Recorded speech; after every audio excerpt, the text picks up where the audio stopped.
కాళేశ్వరం తొందరగా పూర్తి చేసిండ్రు, పాలమూరు చేయలేదో పిచ్చి ప్రచారం చేస్తున్నారు. కాళేశ్వరంలో మనకు నికర జలాలు ఉన్నాయి, 968 టీఎంసీల నీళ్లు ఉన్నాయి కనుక అక్కడ నీటి కేటాయింపులు చేసినప్పుడు అనుమతులు వస్తాయి. పాలమూరు రంగారెడ్డిలో మనకేమైంది, నీళ్లు లేకపోతే, నీటి కేటాయింపులు లేకపోతే ఈసీ క్లియరెన్స్ రాదు. నీటి కేటాయింపులు లేకపోతే నీకు సిడబ్ల్యూసి అనుమతులు రావు. అనుమతులు రాకుంటే నువ్వు ఫైనాన్షియల్ అరేంజ్మెంట్ చేయలేం, ఎక్కడి నుంచి లోన్లు తేలేం, కేంద్ర ప్రభుత్వం నుంచి కూడా డబ్బులు రావు మనకు. మరి పాలమూరులో ఆ సమస్య ఉంటే కూడా కేసీఆర్ గారు రాష్ట్ర ప్రభుత్వ నిధులతో దాన్ని తొందరగా చేసే ప్రయత్నం చేసిండు. ఎందుకు చేసిండ్రు? మన రైట్ ఎస్టాబ్లిష్ చేయాలి. ఇప్పుడు కేఆర్ఎంబి ట్రిబ్యునల్ దగ్గర వాదనలు జరుగుతున్నాయి.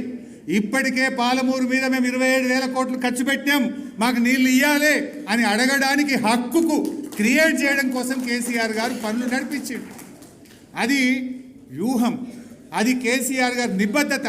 కేసీఆర్కు పాలమూరు మీద నీళ్లు సాధించాలనే నిజాయితీకి 27,500 కోట్ల రూపాయలు ఇవాళ ఆయన కష్టపడి ఖర్చు పెట్టి రైట్ ఎస్టాబ్లిష్ చేసే ప్రయత్నం చేసిండ్రు. దేశంలో ఎట్లా ఉంటుందంటే, ప్రాజెక్టులు కడితే ఏమైందంటే అప్పుడప్పుడు అవుట్ ఆఫ్ బేసిన్ ఉన్న డబ్బు ఖర్చు పెట్టింది కదా, ఇన్వెస్ట్మెంట్ అయిపోయింది కదా అని ట్రిబ్యునల్లు నీళ్లు కేటాయిస్తూ ఉంటాయి.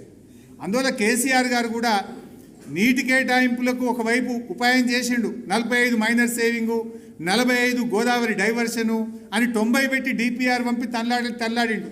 వాస్తవానికి కేసీఆర్ గారి ఆలోచన 90 కాదు, 170 టీఎంసీలు పాలమూరుకు వాడతా అనేది ఆయన వ్యూహం.